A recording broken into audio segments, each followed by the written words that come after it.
smells garlicky. It smells very garlicky. Did we make a mistake? Who knows?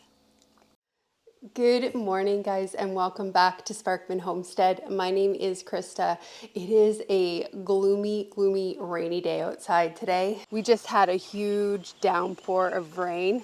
I actually got some wood chips for my back garden. And yesterday, I spent the majority of my day putting the wood chips down in the walkways because the walkways tend to flood really bad. And by me just putting a little tiny layer of wood chips, all of the water is running off, which is amazing. So when this kind of clears up, I think tomorrow it's supposed to be somewhat sunny. I'm gonna get the wood chip pile, which is way over there, and I just wheelbarrow it all the way over here. It's a good workout. Yesterday I was sweating and the humidity is back, which is amazing. That's sarcastic. But yesterday morning I got out and I picked all of my garlic scapes that were on my garlic. Unfortunately, most of my garlic actually ended up rotting in the ground. I have no clue why. I was talking to one of my friends at the Azure Drop and she said that it may be that I got diseased garlic because she said it's really weird. She just lives in the town over, like she is literally 10 minutes away from me. And she said her garlic did perfectly fine. But I was talking to another friend and he grew garlic as well. And he said the exact same thing happened to his garlic. It all rotted in the ground. So I'm wondering if we're kind of in a little bit of a microclimate here. Now, when you grow garlic, like a hard neck variety of garlic, you get what's called garlic scapes. These fun looking things that the garlic puts off. So you want to cut these because when you do that, the garlic puts all of its energy back into building a nice big head of garlic. These just kind of suck some of the energy away from the garlic, so you want to take them off. But they are delicious, so we are going to do a recipe today with them. I found a recipe online for a garlic scape pesto. Now it calls for a pound of garlic scapes.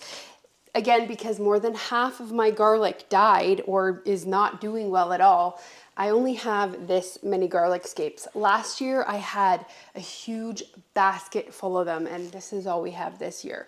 So we're gonna make some pesto with this. Now, usually when I'm reading recipes online, I like to read the comments from the recipe because a lot of times you'll find really good little tweaks that people have done to make the recipe really good. And one thing that I found with this particular recipe I'm gonna make today, people have commented over and over again that garlic scapes are super spicy. So you want to make sure that you're blanching the garlic scapes for about 30 seconds, and apparently that takes some of the spiciness away. And we're going to also modify the recipe a little bit also because we're making a pesto, I want to put some walnuts in it. The recipe does not call for any type of nuts at all in it, but usually when I'm making a pesto, I will either put pine nuts or walnuts in it. So today it is walnuts because pine nuts are insanely priced. Like insane. I have shopped around for pine nuts. I think at Costco, they're like $25 for like a tiny 1 pound bag, and Azure standard, they're expensive. So I've just decided that with my pesto this year, walnuts is what it's gonna be, and it tastes perfectly fine. So just get my walnuts out here. I'm gonna fill this small pot with some water because we're gonna get our garlic scapes blanched. And we only need to blanch them for 30 seconds, so it's not very long. We also need to get a big pot and fill it with some ice water because the second they're done, that 30 seconds, we're gonna immediately put them into some ice water to stop that cooking process. Okay, get this boiling. Just gonna quickly rinse these scapes off. They're not super dirty, but you know, they're outside growing and we definitely have cats around and there's just garden friends, so we just want to give them a nice good rinse. I'm getting all my ingredients out that we need to make this pesto. So it calls for an olive oil, so we're going to use a mild tasting olive oil. I do not like too strong of an olive oil taste. I find that it can overpower the recipe. So I like to use a mild tasting olive oil, especially when the recipe calls for a lot of it. And this one calls for I'm gonna leave the recipe linked below for you guys as well, but this one calls for 1 cup of olive oil. It also calls for some lemon juice, so we're gonna use this stuff. And then you also need 1 1/4 cup of grated Parmesan cheese. So I just have a Parmesan cheese block. I had to get my food processor out anyways to make this, so I'm going to just shred the Parmesan cheese with the food processor first. Instead of using up all my finely pre-ground Parmesan cheese that I like to put on pasta and stuff, if I had the food processor out, I might as well just blend this up right now. Alrighty. I guess I need to plug it in first. And I'll get a light on. Okay, let's try this now. There we go.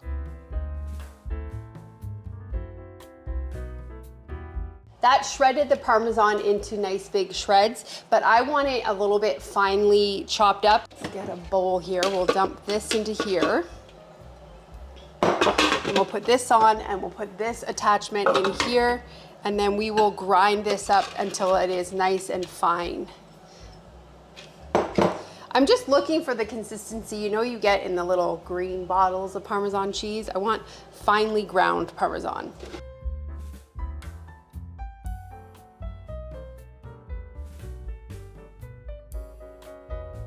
Pretty much looking for a powder. A little bit better. Nice and fine. Okay, so we'll empty this into here. Water is boiling now, so we need to get our garlic scapes in there. But because they only take 30 seconds to blanch, I want to get my ice water ready first because they'll literally be in there and then right into here. Okay, I've got my ice water here, just cold water with some ice in it. And we are just going to do all of these all at once because there's not very many of them. Need to get some tongs to get them submersed. Now you do not need to do this step. In fact, the recipe says that it does not mention anything about this. The only reason I'm doing this is because a couple people have made comments that it is very spicy unless you do this. Set the timer for 30 seconds.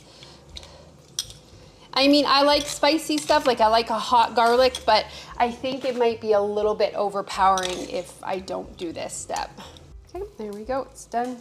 Just plop it in the ice water. Okay, and then we just want to chill these for a minute or two just to let them come down in temperature. So these have been sitting in the water for a while, so we're going to put them into our food processor. If you don't have a garden or you're not growing garlic this year, the farmer's market is an excellent place to get garlic scapes. I've talked to a lot of people and they're like, I see these weird things at the farmer's market and I have no idea what to do with them. Last year I tried to pickle these and unfortunately the recipe that I used wasn't the best recipe. I think I actually did a video on it. If I did, I will leave it linked up here for you guys, but just letting you know, they were very vinegary. They weren't the pickle taste I was going for. So this year, that's why I decided to try to make a pesto with them instead of the pickle recipe that I've not yet mastered. It also says to use a pound of garlic scapes. I don't know how many we have here. We probably don't have quite a pound of them. That's okay. So they're a little bit wet still, but it should be fine because we're adding liquid anyways. Shake them off a little bit. 1 1/2 cups of Parmesan cheese in here. And you know what? We're gonna start with 1 cup because again, I don't think I have quite a full pound of the garlic scapes. And then we are going to add a tablespoon of lemon juice. Again, we're gonna go just a little bit, a hair under a tablespoon. And we'll do a taste test just to make sure that everything's fine. And then we're gonna put in approximately 1/4 cup of walnuts. And I'm just using whole walnut pieces. These are not broken down, they're just big pieces. You could also use pine nuts in this if you want. Now it says 1 cup of olive oil, but again, I don't know if we wanna use the full cup. So what we're gonna do is we're actually gonna turn this on and we're gonna start it, and then we're gonna slowly add the olive oil in, and I'm gonna stop when it gets to a consistency that I like. All right, let's give this a check and see. I think we definitely need to add some more olive oil in here because it is still, that's really close, sorry. It is still pretty chunky and we want it to be a little bit more blended than that. I'm also going to add some black pepper into this. Put just a little black pepper. I'm not gonna add salt yet because I don't know if it necessarily needs it because of the garlic scapes. We'll give it a taste test once it gets to the consistency that I like.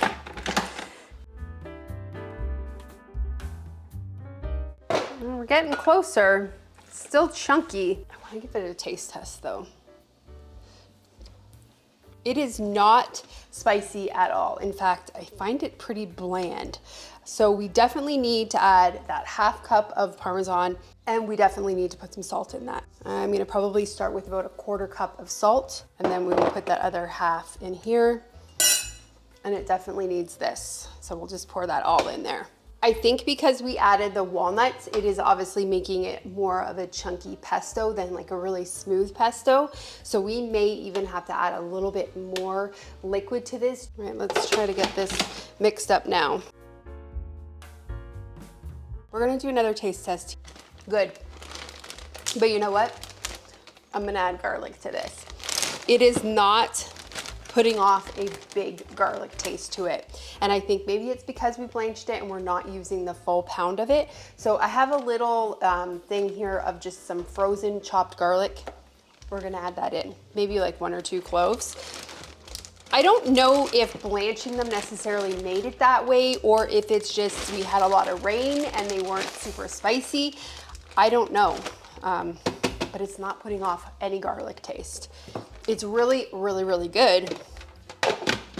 Just not garlicky enough. Oh, and the other thing I wanna do also, I just wanna put a touch bit more lemon juice into here. And a touch bit more oil.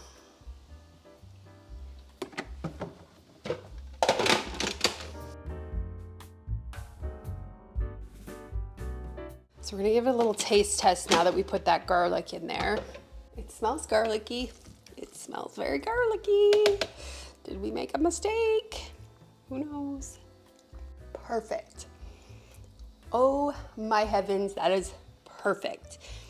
That is delicious. That would taste so good with some pasta and some just cooked chicken. I am going to be using garlic scapes from now on to do this. So what I'm gonna do, because this is a lot of pesto here, this is for me and my husband, this is a lot of meals or a lot of sauce for our meals. So I'm gonna take little sandwich baggies, I'm just gonna write garlic scape pesto on them, and I'm gonna put ½ cup servings in each baggie, and that will be enough for us just to add to some pasta. I don't want it to be like a thick sauce. I just wanted to add a nice light seasoning to that. This would also taste delicious. Put on some chicken and just bake the chicken with this.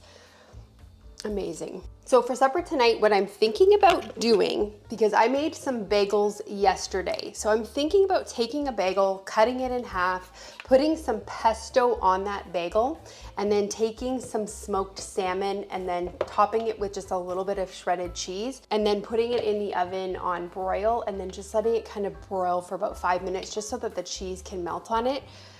I think that might be delicious. So I'm thinking that's good for supper tonight. Ooh, I can't wait. I'm gonna get this bagged up, and then I have one more fun project that I wanna get done today. And then I'll flatten them so that they fit nicely in my freezer. I'm gonna put them on a cookie sheet so that they dry flat. Wanna leave enough out for tonight's supper also. I think we'll get 4 servings out of this, 4 ½ cup servings.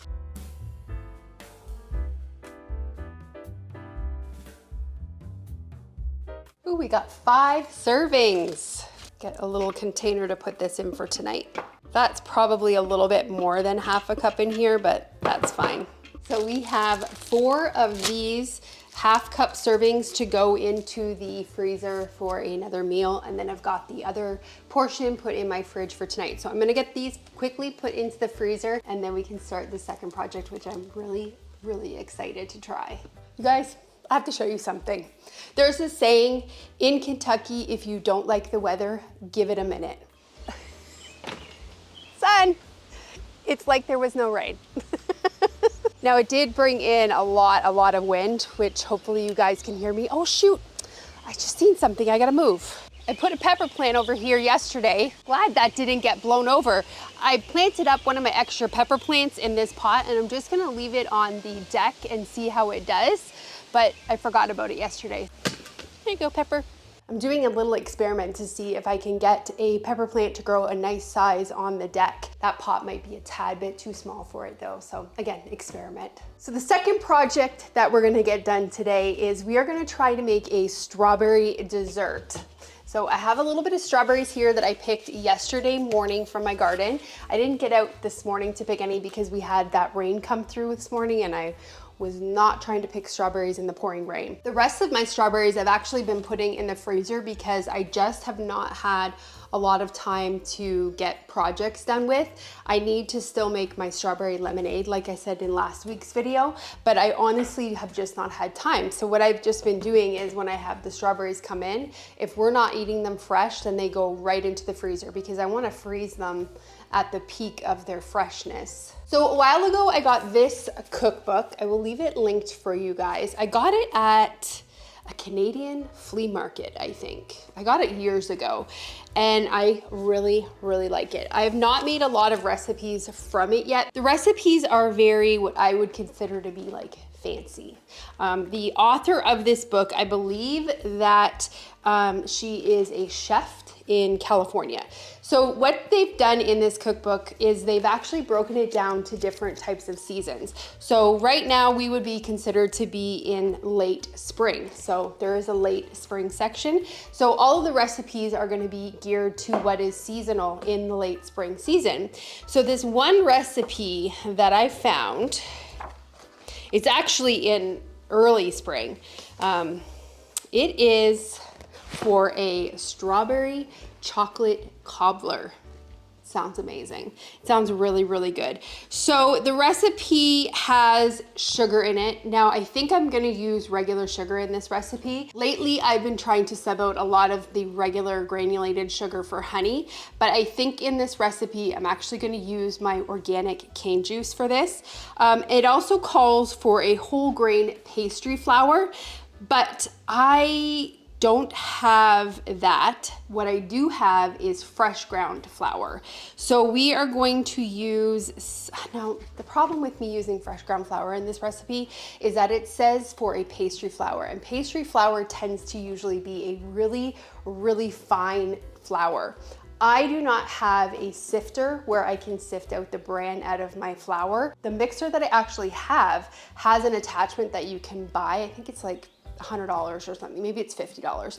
Anyways, you can buy this attachment and it goes on top and it sifts your flour and makes it into a pastry flour, but I don't have that. So we're just going to use our mill and we're gonna put it on like the finest grind that we can possibly do. And we will do like a soft wheat for this. Just because it is saying a pastry flour. So we'll do soft wheat. Now the recipe calls for 2 cups. If you have regular pastry flour, obviously you're gonna omit all of these steps, but if you are just gonna be like me and try to experiment with fresh milled, the word experiment is really big in this because it could go wrong very quickly. Soft wheat out here. When you are converting a recipe from a regular flour to a fresh milled flour, you kind of have to be careful with the measurements because you don't actually need as much fresh milled flour as you would like general all-purpose flour, or in this case like the pastry flour. So I'm going to be playing around a little bit with it and just kind of checking the texture of it. It does call for 2 cups of flour, so it's a pretty hefty amount that we're going to be playing around with. Sometimes when a recipe calls for like a 1/4 cup, it's an easy swap in. I just put a 1/4 cup fresh milled because it really doesn't make a big difference, but 2 cups, that's a really big difference. I have this cookbook and love it. This cookbook has been such a blessing for really trying to get me into the fresh milled game. I've tried to make a lot of recipes out of here and they have all turned out amazing. Like really good. I cannot recommend this cookbook enough if you are just getting into freshly milled flour. She has some really solid recipes in here. Anyways, In the front of the cookbook, she has a conversion chart because like I said before, fresh ground and regular flour are two different things, completely two different things. So what she says here is if a recipe calls for 2 cups of flour, what you're gonna do is you're going to use 1 1/3 cup of the wheat. So we're going to grind in 1 1/3 cup wheat, and hopefully that will be okay for using that. It's an experiment. What's the worst that can happen? We just get a mushy strawberry chocolate thing. I don't see anything wrong with that. Okay, so the other thing too is it calls for 1 pint of strawberries. So this is what we have. We're just gonna use what we have. I did wanna save a little bit of these strawberries because like I said earlier, I made some bagels and I really wanted to make like a strawberry cream cheese with them. All you do is you take strawberries, just put some cream cheese, I think a little bit of salt, just put it in your blender, mix it together, and voila, you have strawberry cream cheese. Oh, and if you wanted to, you could also add a little bit of sweetener to that, so like powdered sugar. But I don't think I'm gonna have enough strawberries for this recipe plus the cream cheese. So the cream cheese is not making the cut right now because the chocolate cobbler sounds way, way better. So what is the first thing we need to do? We need to grind our flour. That's the first thing we actually need to do.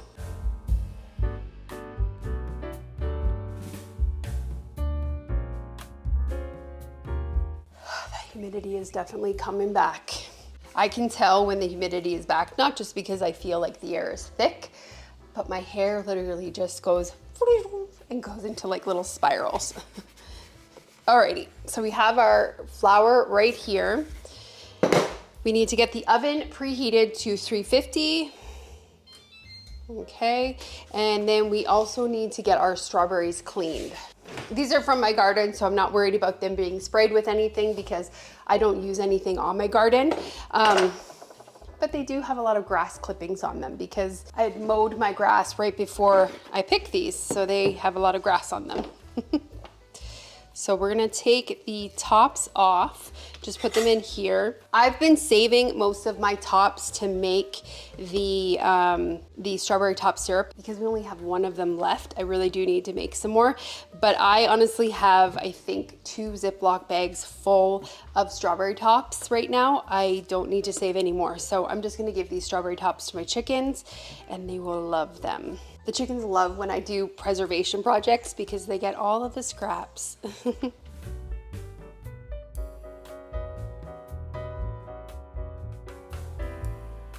Some of them have a little bit of bug bites on them and I'm just giving the ones that have the bug bites or rot on them. Just gonna give them to the chickens. I think that's the last one. Get them good and rinsed. It's grass out of here. All right, so I have a 2-quart baking dish. The recipe says to do this in a 3-quart baking dish, but I like my stuff to be a little thicker versus like what Cobbler usually is, which is really thin. So I'm gonna use a 2-quart, but if you wanna stick with the recipe, use the 3-quart.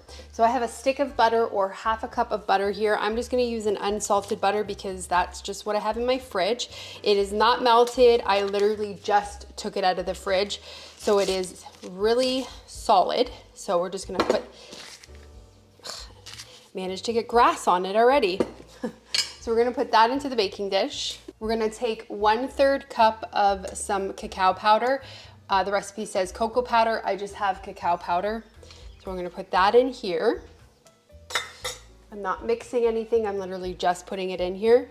And then we are gonna take 1/4 cup of the organic cane juice and just put that in here. And then we're gonna take this dish and we're gonna put it in the oven for 5 minutes. We just want that butter to melt in there and then when it comes out, we'll stir it all together. We need to get a medium bowl. Need to grab some baking powder. What else do we need? We also need some cinnamon. Get that out. Might have to go in the garage and get my other thing of milk. Might not be enough. Alrighty, so we need to take our flour and put it into our medium-sized bowl. If you're following the recipe, you're gonna use 2 cups of a whole grain pastry flour. And then we need 2 teaspoons of baking powder, 1 teaspoon of cinnamon, and then 3/4 cup of that granulated white sugar. So a total of 1 cup total of sugar. And then we're gonna take 1 cup of milk. I'm using a whole milk, but if you are dairy-free, you could probably get away with using a plant-based milk. And we have exactly 1 cup. That is awesome. Love when that happens. So it says to add the milk and stir it into the mixture until it is smooth. Now, normally when you're using fresh milled flour, you need to let it do this thing called auto glazing. I think it's called, I don't know, autolyzing. I'm not saying it right. I'll leave it below because I don't know how to say it. Anyways, what it is it just gives the flour time to absorb all of the liquid. I think what we're gonna do is we're gonna let it sit here for about 15 minutes because this is the consistency that we're at. I wanna give that flour an opportunity to absorb some of this liquid. So I am gonna let this sit for about 15 minutes just to have that opportunity to do that. And then once that's done, we'll come back and see if we need to add a little bit more liquid or a little bit more flour. In the meantime, we need to get that stuff out of the oven. Where's my oven mitts? It's been 5 minutes, so we need to get it out. It's not even melted though. This is what it's looking like. So we'll leave it in for a little bit longer. I still want to let that flour sit for another 10 minutes, but I want to check this butter because you're supposed to bake it until it is melted. It's slowly starting to get there. We're slowly getting there, just needs a little bit more. It's because I put a very, very cold stick of butter in there, which is fine. It's buying us time to let this stuff sit. I went to go get my glasses adjusted because you probably notice I'm constantly pushing my glasses up. So the glasses that I have are a plastic frame. You know, I had no idea that by me constantly opening and closing the fridge and going outside and sweating, wearing my glasses, it causes the plastic to warp. And so that's why I'm constantly having to adjust my glasses because they are warping from the heat of the oven and plus from the heat when I'm outside in the garden and stuff. She said plastic frames are horrible for that. I had no idea. So she adjusted them, but I have literally been outside every single day in like 80+ degree weather, plus again, cooking, they're warped again. So I need to get some new glasses that have a metal frame so that they're not constantly warping because it's driving me nuts constantly doing this. Anyways, let's wait for the butter to melt and then we have about 10 more minutes on that flour. So our time is up. This definitely absorbed a lot of the liquid, which is great. It's now you see it's a lot thicker, which is perfect. And we need to get this stuff out of the oven, take my glasses off. Yeah, butter's all melted now. Alrighty, get that, put that there. I'm gonna use a clean spoon for this. And so we're gonna stir this sugar, butter, and cocoa powder together. Just take your batter and spoon it over top of this butter mixture. It says do not stir it though, just spoon it over.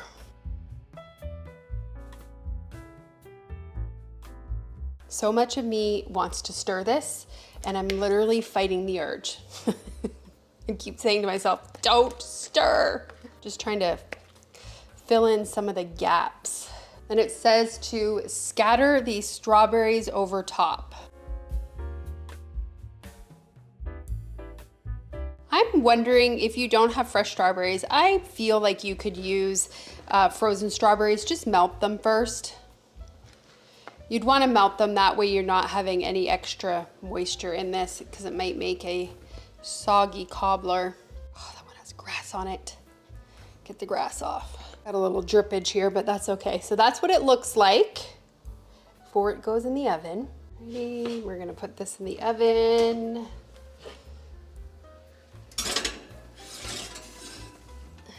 So let me see what it says here. It says bake 45 to 55 minutes or until a wooden toothpick is poked in and it comes out clean. My oven, again, I always say this, broken record, always takes longer to cook than what the recipe says. So we're gonna go the higher end and we're gonna go 55 minutes. But if for some reason while it's cooking, I smell it, like, and it's starting to smell done, we'll pull it out and check it. You know what, maybe we just better set the timer for 45 minutes and then check it at that point. Because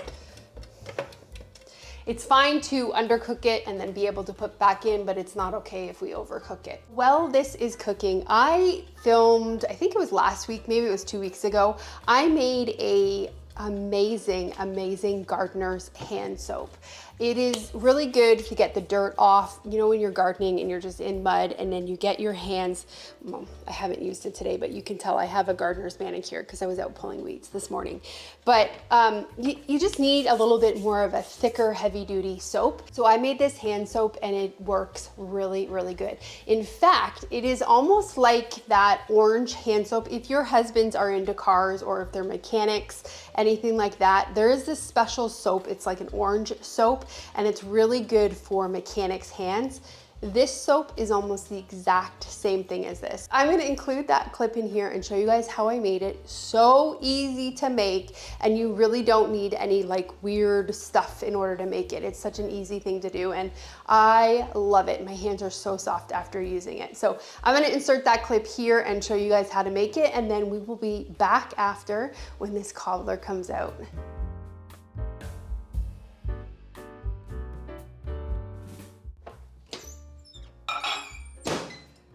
I found this recipe to make this gardener's soap, and it's supposed to be like a really good exfoliating, really good for your hands soap.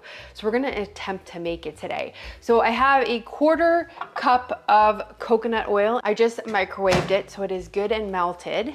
So we're gonna add that to a mixing bowl. And then we're gonna add a 1/4 cup of some Castile soap. I'm just using this kind. It is a almond scented one. I love the scent of almond extract, and this smells like it. So we're gonna use a 1/4 cup of this. You can use any Castile soap you like. You can use unscented, you could use tea tree, whatever scent you like, you can use. Again, I'm using this one because I love this smell. And then I have some organic cane sugar here. It's a nice coarse white sugar. So we're just gonna add 1 cup into this bowl. And then we're gonna stir this just to combine it. Okay, so now we're gonna let this cool down for a little bit because we were gonna add some essential oils. It's not good to add a essential oil to a hot liquid. It does take the beneficial parts of the essential oil away when you put it to heat. So you're just gonna let this cool down a little bit. After it is cooled down, then we're gonna come in and we're gonna add some essential oils to this. So this is nice and cool now. I'm gonna use some beaters and we are gonna whip this up. You can use an immersion blender for this as well. You just wanna kind of make it nice whipped texture.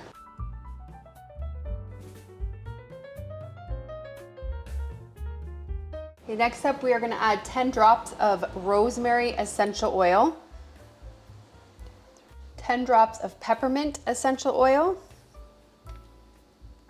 and then 5 drops of tea tree oil. Now this doesn't have a special lid on it, so I'm just gonna put it in here. Just kind of eyeball it. That should be good. A little tea tree oil goes a long way. And then we'll just do another quick mix. That's it. You wanna put it into a jar. You can do whatever size jar you'd like. I think I picked this one up at the thrift store and I thought it would just be nice because you can reach your hands in it really easy to get the soap out.